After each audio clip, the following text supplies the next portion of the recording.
पाल शर्मा के बारे में बता रही हूँ। आईपीएस अजय पाल शर्मा के खिलाफ शिकायत भी हो गई है। पश्चिम बंगाल के फाल्ता में यह शिकायत दर्ज हुई है। महिला के घर में जबरन घुसने का आरोप है।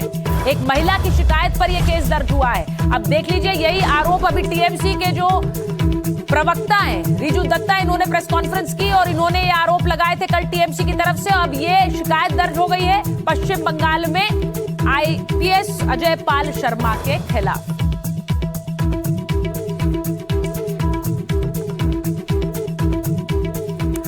अब आपको ये बताऊं कि जो तस्वीर आप मेरे दोनों तरफ देख रहे हैं, एक तरफ आप अजय पाल शर्मा को देख रहे हैं, दूसरी तरफ जहांगीर खान को देख रहे हैं जो कि टीएमसी के नेता है और इन्हीं को धमकी देते नजर आ रहे थे अजय पाल।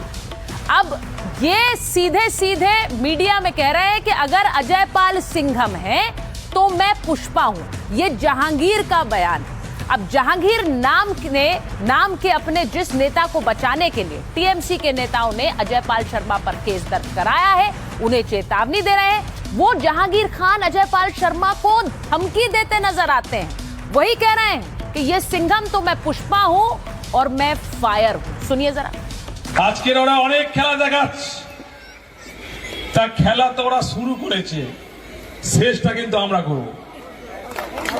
খেলা তো ওরা শুরু করেছে, কিন্তু শেষটা আমরা করব। তাই পিকচার আবি বাকি মেরা দোস্ত, পিকচার এখনো বাকি আছে, সময় শুরু হয়েছে। তোমরা ভাবছো নিজেকে কয়েকটা সিআরপিএফ নিয়ে বড় বড় বাতালা দিচ্ছ, কিন্তু আজকের বঙ্গনগর 1 নম্বর অঞ্চলে মানুষ যদি হেঁটে যায় না, সিআরপিএফ হাওয়ায় उड़े जाए।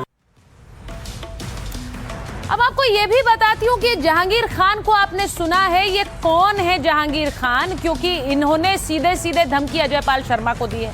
दक्षिण 24 परगना में टीएमसी के बड़े नेताओं में ये शामिल है। अभिषेक बैनर्जी के करीबियों में शामिल है जहांगीर। दक्षिण 24 परगना में जहांगीर का सिक्का चलता है, ऐसा कहा जाता है। फाल्टा विधानसभा सीट से टीएमसी के उम्मीदवार भी हैं। अब जहांगीर पर चुनाव में बाहुबल इस्तेमाल करने का आरोप पहली बार नहीं लगता है, लगातार लगता रहा है। सियासी विरोधियों को धमकी देने का भी आरोप इन पर लगता है। फाल्टा इलाके में प्रचार करना मुश्किल हो गया है, ये बीजेपी कहती है। अब जहांगीर टीएमसी के फाल्टा विधानसभा क्षेत्र के अध्यक्ष भी। दक्षिण 24 परगना जिला परिषद में 2 विभाग का जिम्मा है। अब आपको यह बताऊं कि विधानसभा क्षेत्र में टीएमसी के पर्यवेक्षक मेतिया बुरुज सीट पर भी पार्टी ने पर्यवेक्षक इन्हें बनाया है। पंचायत चुनाव से शुरू हुआ जहांगीर का सियासी सफर और 2014 चुनाव के बाद टीएमसी में इनका कद लगातार बढ़ता चला गया। अब टीएमसी ने जहांगीर को फाल्टा यूथ यूनिट अध्यक्ष बनाया और उसके बाद अभिषेक बैनर्जी से इनके करीबी के चलते पार्टी में इनकी ताकत बढ़ी। ममता बनर्जी ने जहांगीर को वाई कैटेगरी की सुरक्षा भी दे रखी है। वाई कैटेगरी की सुरक्षा बड़ी हस्तियों को दी जाती है, लेकिन ममता बनर्जी ने इन्हें दे रखी है। विरोध होने पर जहांगीर खान की सुरक्षा इसके बाद हटा ली गई, ये भी आपको बता दूं। तो आप सोचिए कि जहांगीर खान को लेकर इतना हंगामा हो रहा है और जहांगीर खान के ऊपर किस तरह से सियासी हंगामा है, जरा बयानों में भी सुन लीजिए। अगर किसी अधिकारी का और आईपीएस अधिकारी का ये व्यवहार है तो उसके खिलाफ कार्रवाई करनी चाहिए। ये नहीं हो कि उसकी कमजोरी का लाभ लिया जाए।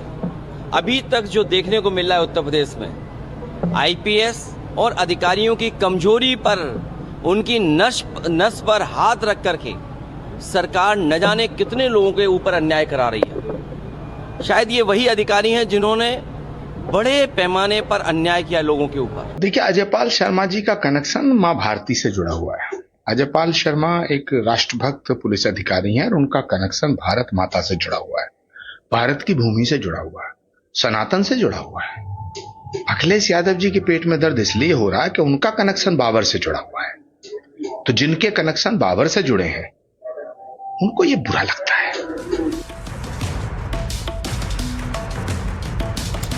तो आपको मैंने बताया कि कैसे इस पूरे मामले में सियासत गर्म हो चुकी है और योगी के अफसर पर जो हंगामा और बवाल है वो यूपी तक पहुंच गया है। योगी के अफसर पर अखिलेश यादव भड़क गए।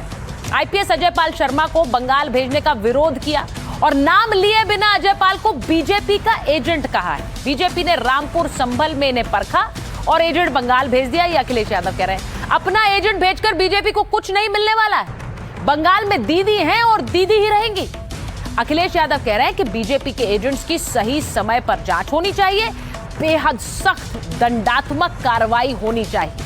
हम ना इन्हें भागने देंगे और ना अंडरग्राउंड होने देंगे, खोद कर लाएंगे और सजा भी दिलवाएंगे। तो इन अफसर को अभी से सजा दिलवाने की बात अखिलेश यादव कह रहे हैं, और वो कह रहे हैं कि लोकतंत्र के अपराधी बख्शे भी नहीं जाएंगे। जीरो टॉलरेंस ऐसे अफसरों के लिए भी होनी चाहिए। यानी योगी के जीरो टॉलरेंस को उन्होंने सीधे अफसरों से जोड़ दिया और कहा कि इन पर जीरो टॉलरेंस हो, ऐसे अफसरों पर अंकुश लगाया जाए। अब विपक्ष पूछ रहा है कि अजय पाल शर्मा को बंगाल क्यों भेजा गया। तो ये याद रखना होगा कि बंगाल का चुनावी इतिहास खून में रंगा हुआ है। इस बार पहले चरण का चुनाव तो करीब शांति से गुजरा, लेकिन दूसरे चरण से पहले हिंसा शुरू हुई। ये सब तस्वीरें आपने पश्चिम बंगाल के चुनाव में ही देखी हैं, जहां कहीं कार्यकर्ता आपस में भिड़े हैं तो कहीं पर नेताओं पर हमला हुए हैं, गाड़ियां तोड़ने की कोशिश की गई। आपको याद है पिछले चुनाव में हुमायूं कबीर और टीएमसी कार्यकर्ताओं में कैसी भिड़ंत हुई थी, कैसे बीजेपी के नेता को, शुवेंदु सरकार को दौड़ाया गया था। ये सब तस्वीरें आपने चुनाव में देखी। तो इसीलिए ये तैनाती क्यों हुई है वो भी आपको बता देते हैं।